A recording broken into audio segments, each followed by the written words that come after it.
De troublantes coïncidences sur l'extinction mystérieuse du vol 370 de Malaysia Airlines. Il y a des choses stupéfiantes qu'on ne vous dit pas à propos du vol 370 du Boeing 777 de Malaysia Airlines. Le vol qui s'est tout simplement évaporé au-dessus du golfe de Thaïlande avec 239 passagers à son bord. Le mystère de la soudaine et complète disparition du vol a même déconcerté les principales autorités mondiales de la sécurité aérienne. Coïncidence exceptionnelle, 4 jours après la disparition du vol MH370, un brevet est approuvé par le Bureau des brevets. 4 des 5 individus titulaires du brevet sont des employés de Freescale Semiconductor à Austin, au Texas. Le brevet a été partagé en 5 parties de 20% pour chaque titulaire, dont la répartition est la suivante. Pedongwang, Suzhou, Chine, 20%, Zijingchen, Suzhou, Chine, 20%, Jiangshen, Suzhou, Chine, 20%, Liying, Suzhou, Chine, 20%, Freescale Semiconductor, États-Unis, 20%. Si un titulaire du brevet meurt, alors les titulaires qui restent se partagent équitablement les dividendes d'une augmentation. Si 4 titulaires du brevet sur 5 meurent, alors le titulaire restant possède 100% des profits accumulés par le brevet. Le dernier titulaire vivant du brevet est Freescale Semiconductor. Qui possède Freescale Semiconductor? Jacob Rothschild via Blackstone. Quel nom intéressant pour une compagnie. Pierre Noir. Qui possède Freescale? Voilà votre motivation manquante pour le Boeing disparu. Les 4 titulaires chinois du brevet étaient à bord ou les autres faits. Les autorités antiterroristes et de la sécurité aérienne sur les 2 continents semblent également perplexes au sujet de la direction que devrait prendre l'investigation, rapporte le Wall Street Journal, http://humansarfray.com/2014/03/6 hidden facts about Mysterious.html/stash.qec7lcc9.dpuf. Pour l'instant, il semble tout simplement inexplicable, a dit Paulet, directeur de la sécurité et des assurances à Ascent Worldwide, une compagnie de consultation et de données pour l'aviation britannique. Tandis que les investigateurs sont stupéfaits, les médias grand public ne vous disent pas toute l'histoire non plus. Donc j'ai rassemblé cette collection de faits qui devrait soulever de sérieuses questions dans les esprits de ceux qui suivent cette situation. Fait 1. Tous les Boeing commerciaux 777 sont équipés d'une boîte noire capable de survivre à n'importe quelle explosion à bord de l'appareil. Nulle explosion de l'avion lui-même ne peut détruire les enregistreurs de la boîte noire. Ce sont des structures à l'épreuve des bombes qui contiennent aussi bien les enregistrements numériques des conversations du cockpit que les données détaillées de vol et celles des gouvernes.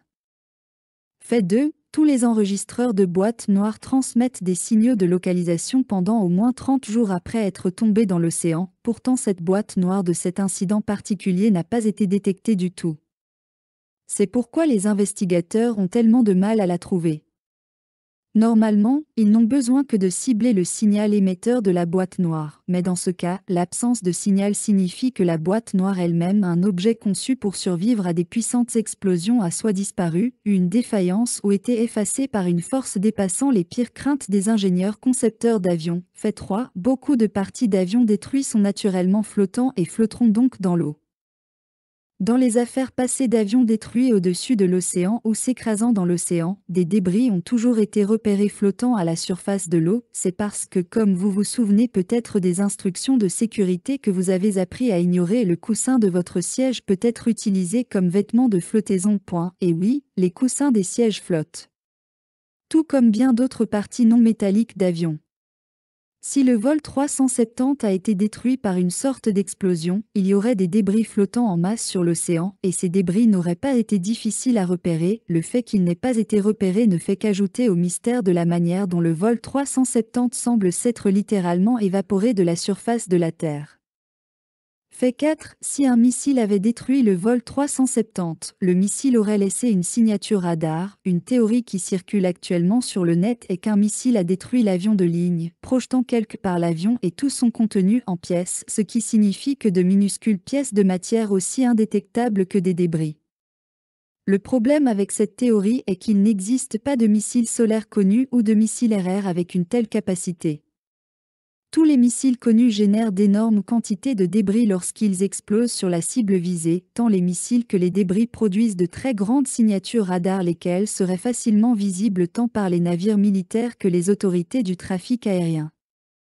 Fait 5. La position de l'avion lorsqu'il a disparu n'est pas un mystère, les contrôleurs aériens ont toutes les précisions presque exactement sur l'endroit où l'avion se trouvait au moment où il a disparu. Ils connaissent la position, l'altitude et la vitesse de l'appareil, 3 éléments qui peuvent aisément être utilisés pour l'estimation de la probable position des débris. Rappelez-vous, les investigateurs de la sécurité aérienne ne sont pas des gens stupides. Ils ont vu des explosions en plein vol auparavant et savent comment tombent les débris. Il existe déjà des données substantielles sur les explosions en vol et les accidents d'avion à partir desquels les investigateurs peuvent faire des estimations éclairées concernant le lieu où pourraient se trouver les débris. Et pourtant, même fort de cette expérience et de ces données, ils ne comprennent absolument pas ce qui s'est passé pour le vol 370. Fait 6. Si le vol 370 avait été détourné, il n'aurait pas disparu des radars. Détourner un avion n'entraîne pas sa disparition des radars. Même si les transpondeurs avaient été désactivés sur l'avion, le radar au sol peut toujours aisément tracer la position de l'avion en utilisant ce qu'on appelle généralement le radar passif, un système classique de radar au sol qui émet un signal et suit son écho. Par conséquent, la théorie du vol détourné n'a pas de sens. Lorsqu'un avion est détourné, il ne disparaît pas comme par magie du radar. Conclusion, le vol 370 n'a pas explosé, il s'est volatilisé. La conclusion inévitable à partir de ce que nous savons jusqu'à présent est que le vol 370 semble s'être totalement et inexplicablement volatilisé.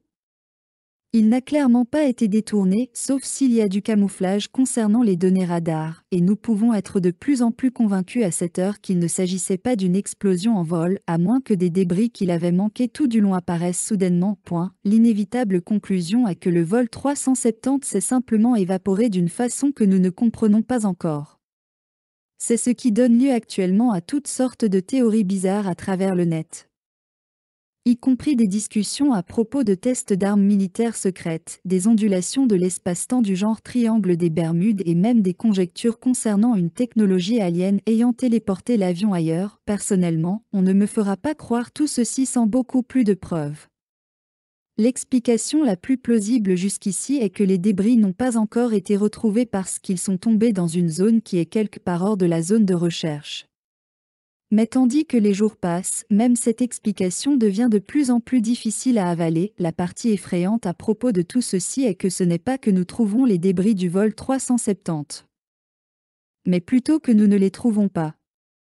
Si jamais nous trouvons les débris, cela signifie qu'une force entièrement nouvelle et mystérieuse est à l'œuvre sur notre planète et peut cueillir des avions dans le ciel sans laisser la moindre preuve derrière elle.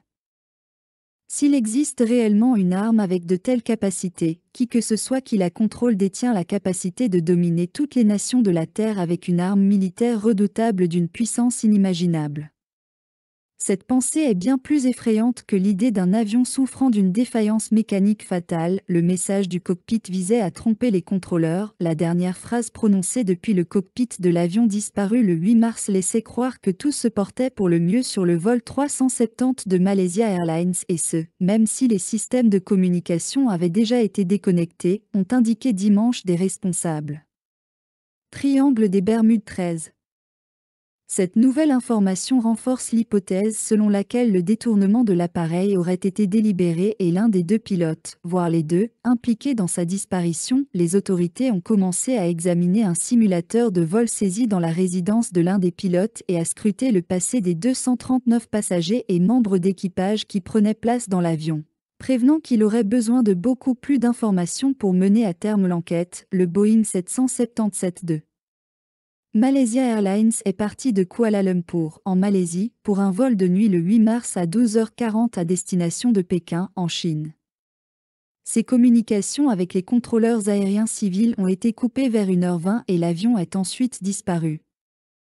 Donnant lieu à l'un des plus grands mystères de l'histoire de l'aviation moderne, le ministre malaisien de la Défense, Hissamuddin Hussein, a souligné dimanche en conférence de presse que les derniers mots prononcés depuis le cockpit de l'appareil, « très bonne nuit », s'étaient voulus rassurant bien que les communications avaient déjà été coupées au moment de prononcer cette phrase. L'individu qui a prononcé ces mots n'a fait aucune mention d'un problème quelconque à bord. Ce qui aurait était, selon les enquêteurs, une manœuvre pour tromper les contrôleurs au sol. Un autre responsable, le major-général Afandi Buhan, a précisé aux reporters qu'il ignorait si cette personne était le pilote ou son copilote.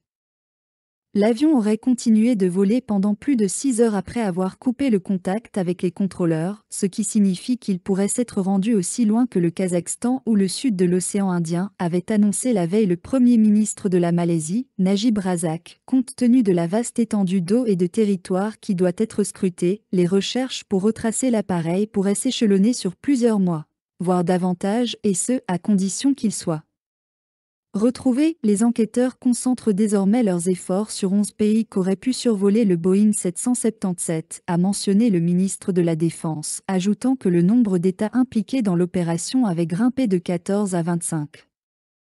Une histoire à suivre. Nous faisons face à une étrange conspiration.